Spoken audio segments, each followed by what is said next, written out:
সংখ্যক স্বাধীনতা দিৱস আমি উদযাপন কৰিছোঁ কামৰূপ মহানগৰ পৰিবহণ বিভাগত কাৰ্যালয়ত আৰু ইতিমধ্যে ফ্লেগ হোষ্টিং আমাৰ হৈ গ'ল। স্বাধীনতা আমাৰ স্বাভিমান, বীৰ শ্বহীদসকলৰ আৰু মুক্তিযুঁজাৰুসকল আৰু ভাৰতবৰ্ষৰ ৰাইজৰ অক্লান্ত পৰিশ্ৰম, অক্লান্ত সংগ্ৰাম ইত্যাদিৰ বাবে আজি আমি এখন পতাকাৰ তলত একত্ৰিত হৈছোঁ। ভাৰতবৰ্ষৰ উন্নত ৰাষ্ট্ৰৰ লগত সমানে ফেৰ মাৰি, পৃথিৱীৰ উন্নত ৰাষ্ট্ৰৰ লগত সমানে ফেৰ মাৰি ভাৰতবৰ্ষ আজি থিয় দিব পাৰিছে। আমি এই ক্ষেত্ৰত প্ৰধানমন্ত্ৰী ডাঙৰীয়াক আমি সন্মান দিব লাগিব, প্ৰধানমন্ত্ৰী ডাঙৰীয়াৰ নাম উল্লেখ কৰিবই লাগিব।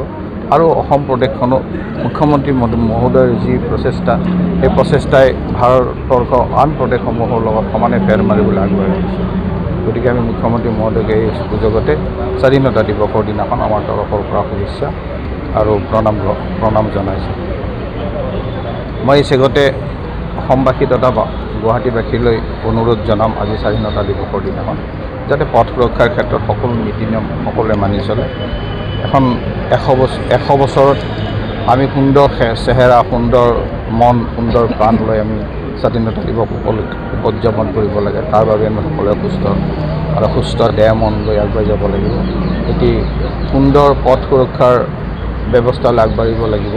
গতিকে তাকে কামনা কৰিছোঁ, সকলোলৈকে আহ্বান জনাইছোঁ যাতে পথ সুৰক্ষাৰ ক্ষেত্ৰত যিমান বিধি বিধান আছে সকলো মানি চলক আৰু এখন উন্নত ৰাষ্ট্ৰ, উন্নত প্ৰদেশ হিচাপে গঢ় দিবলৈ সকলোৱে পদক্ষেপ গ্ৰহণ কৰক।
Oh,